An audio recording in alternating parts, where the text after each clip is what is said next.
지금 종교개혁이 일어나고 성경 말씀이 여러 나라의 말들로 번역이 되고 또 많은 사람들이 그 성경 말씀을 대하고 바른 믿음을 갖게 되는 역사, 이것이 여섯째 나팔이 계속되어지는 때입니다.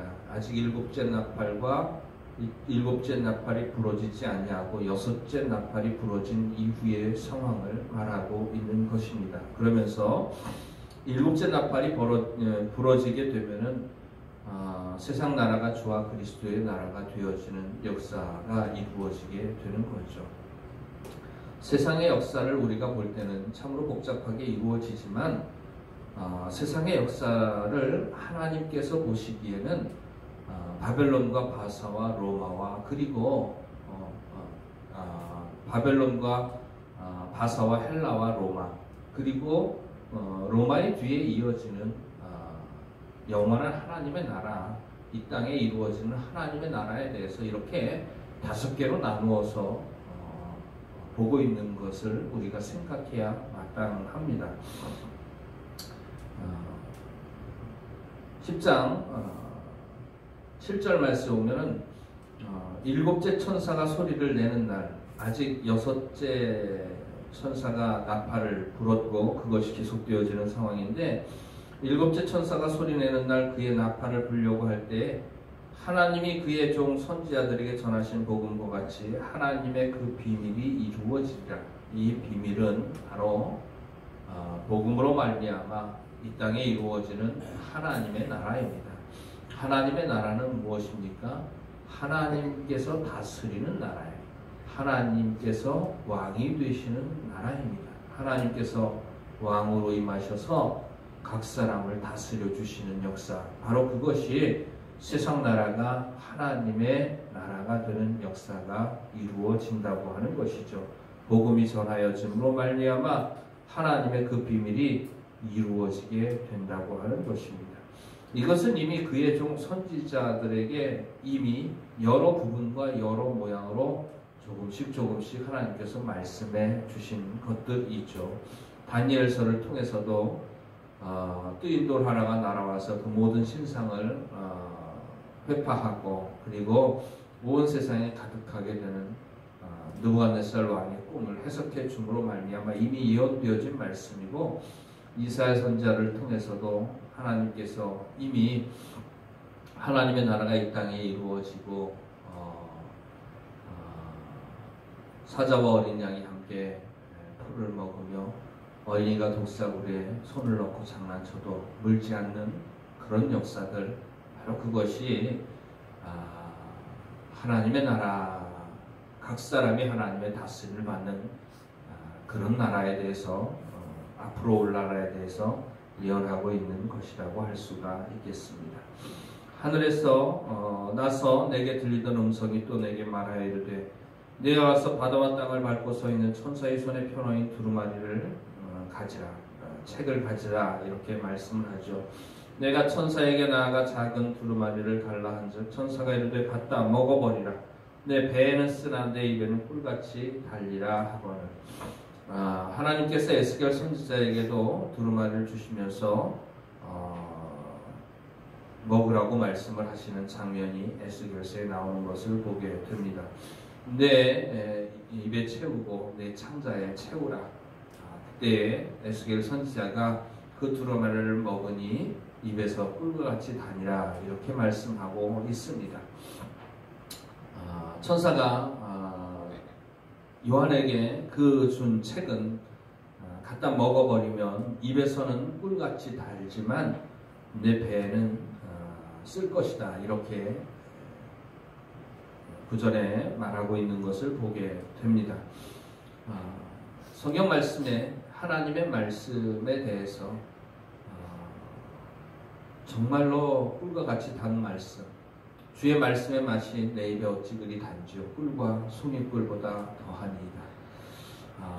그렇게 표현하고 있는 것처럼 하나님의 말씀은 우리에게 참으로 아름답고 귀한 말씀이고 꿀과 송이꿀보다 더 단 말씀이고 참으로 그런 말씀입니다. 그런데 그 말씀이 아무리 아름답고 귀하고 또 꿀과 같이 단 말씀이라고 할지라도 그 말씀을 듣고 소화시키는 데 있어서는 참으로 쓴 말씀이라고 하는 것을 우리가 기억해야 됩니다. 말씀은 듣고 좋아하는 것이 말씀이 아닙니다. 듣고 행하는 것이 말씀입니다. 들을 때에는 좋지만 들은 말씀대로 인생을 살려면 참으로 나를 날마다 말씀 앞에 쳐서 굴복시키는 생활이 필요한 것이죠. 그렇기 때문에 힘들고 아프고 고통스럽고 나의 욕심을 내어버리고 세상 사랑 내어버리고 부귀영화 내어버리고 참으로 내가 좋아하던 것, 즐겨하던 것, 모든 것을 다 포기하고 버려야만 하나님의 말씀을 쫓아 살 수 있는 것입니다. 수없이 많은 무리가 예수님을 따라갈 때에 예수님께서 그 무리를 뒤돌아보시면서 수없이 많은 무리가 자신을 쫓는 것을 보시고 뒤로 돌아보시면서 그들에게 말씀하셨습니다. 누구든지 나를 따라오려거든 자기를 부인하고 날마다 제 십자가를 지고 나를 쫓을 것이니라. 예수님은 말씀이 육신이 되어 이 땅에 오신 분이시죠. 예수님을 쫓는다는 것은 바로 말씀을 쫓는 것과 마찬가지입니다. 우리는 이 땅에서 말씀을 쫓는 삶이고 예수님을 쫓는 삶이고 예수님의 발자취를 따라가는 삶이고 예수님의 마음을 품고 예수님께서 걸어가신 그 길을 걸어가는 삶이 예수 믿고 구원받은 사람의 삶이라고 하는 것이죠. 근데 그것은 나를 포기해야 되는 삶이에요. 그리고 날마다 내 몫의 십자가를 지고 주님을 쫓아야 되는 삶이기 때문에 고통스럽고 힘들고 어려울 수밖에 없어요. 값없이 은혜로 구원받은 구원은 값없이 은혜로 선물로 믿음으로 받죠. 그러나 그 값없이 은혜로 선물로 믿음으로 구원받은 사람은 그 사람의 입에서 반드시 나오는 고백이 있습니다. 나 같은 죄인을 값없이 구원해 주시는 감사한 마음으로 하나님, 이제부터는 지금까지 잘못 살았습니다. 나를 위해 살았습니다. 이제부터는 바로 살겠습니다. 주를 위해 살겠습니다. 반드시 그런 고백이 나와지게 되는 것입니다. 구원받기 위하여 말씀 지키는 게 아니라 구원받은 은혜에 감사하여 반드시 하나님의 말씀 한 말씀 한 말씀 순종하면서 살아가는 생활이, 새로운 생활이 시작되어진다고 하는 것이죠. 그것이 내 배에는 쓰나 내 입에서는 꿀같이 달리라 하는 말씀입니다. 하나님의 말씀은 듣기만 해서 되는 말씀이 아니야. 하나님의 말씀은 듣고 순종해야 하는 말씀이라고 하는 것입니다.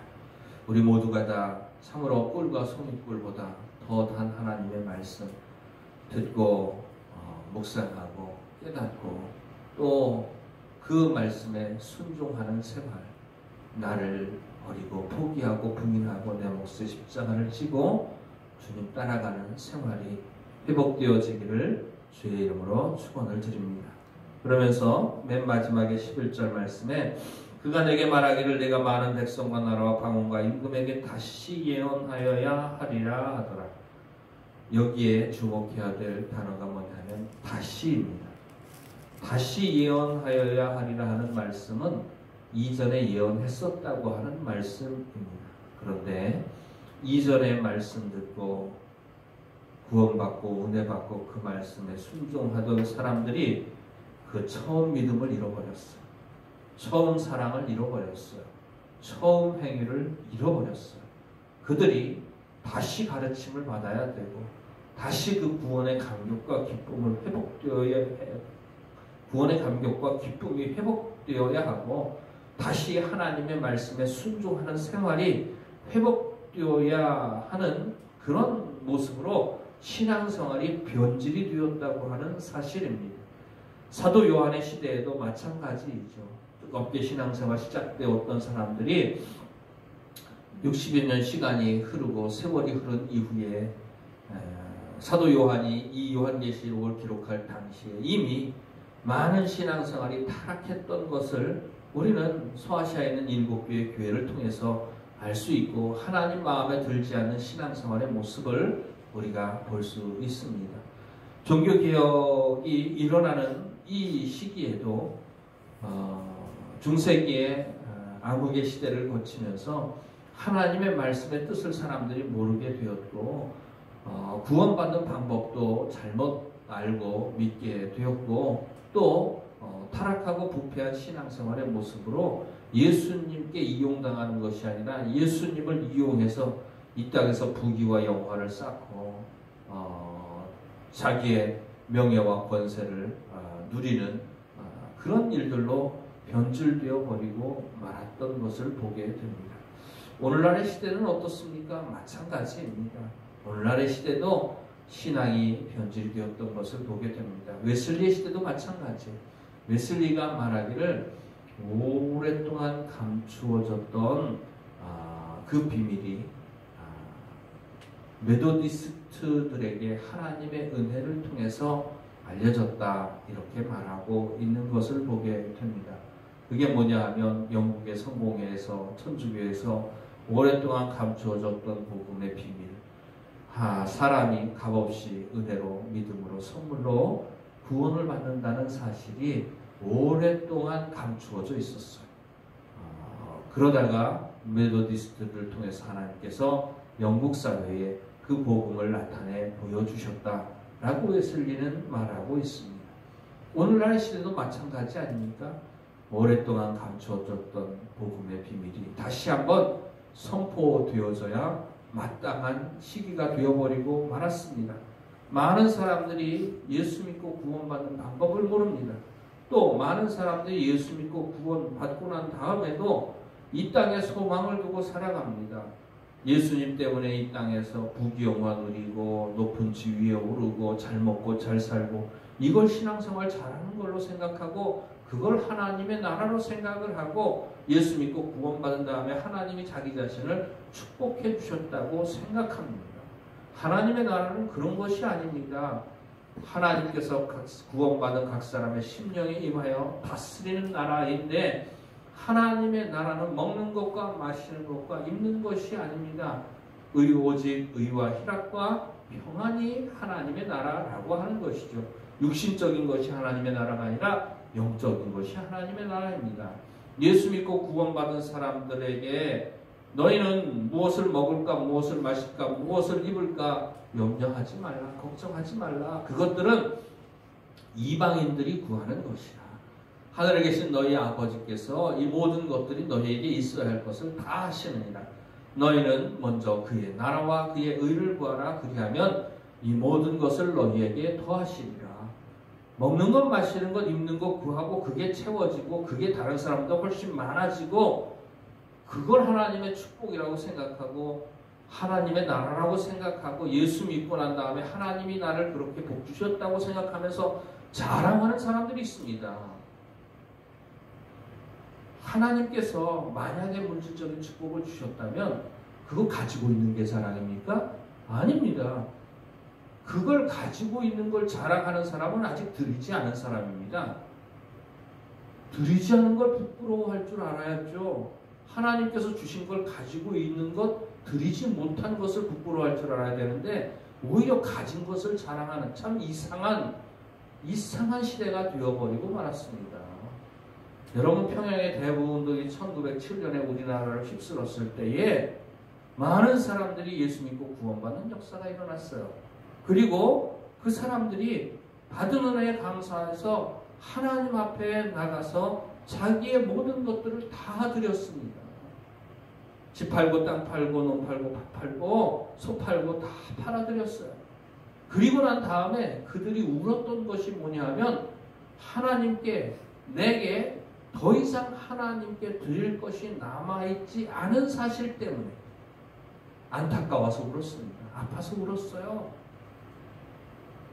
참으로 그것이 진정으로 구원받은 믿음 아닙니까? 그런데 다시 처음부터 가르침을 받아야 되는 그런 수준에 떨어지게 되었던 것을 보게 됩니다. 히브리서 5장 12절 말씀에 보면은 너희가 마땅히 선생이 될 터인데 너희가 다시 하나님의 말씀의 초보가 무엇인지 누구에게 가르침을 받아야 할 것이니 젖이나 먹고 단단한 식물을 먹지 못할 자가 되었도다. 신앙생활 그렇게 오래 해놓고도 다시 초보로 돌아간 거야. 다시 가르침을 받아야 되는 상황으로 돌아간 거야. 젖이나 먹고 단단한 식물을 먹지 못할 상태가 되온 거야. 마땅히 선생이 되어야 마땅한데 가르침을 받아야 되는 그런 존재가 되어버린 것이 바로 매 시대마다 있었던 믿음의 타락이고 믿음의 변질이라고 하는 것입니다. 우리의 신앙이 다시 한번 개혁되어지는 역사가 있어야 될 줄로 믿습니다. 뭐 정치를 개혁하자, 경제를 개혁하자, 뭐 세상을 개혁하자 하는데 그게 아니라 지금 우리에게 필요한 것은 우리의 신앙의 개혁이라고 하는 것입니다. 혁명은 머리를 바꾸는 것입니다. 그러나 개혁은 몸을 바꾸는 것입니다. 하나님의 뜻에 맞게 우리가 변화되어지기를 소원합니다. 교회의 머리 되신 우리 주 예수 그리스도, 그의 몸에 지체된 우리의 성도들 한 사람 한 사람이 머리 되신 그리스도의 뜻에 따라서 변화되고 새로워지고 고침받고 온전한 신앙생활로 바로 설 수 있는, 다시 가르침받고 다시 깨닫고 다시 바른 신앙생활을 회복하고 하나님을 기쁘시게 하는 모습으로 살아가는 저와 여러분이 되어지기를 주의 이름으로 축원을 드립니다. 기도드리시겠습니다.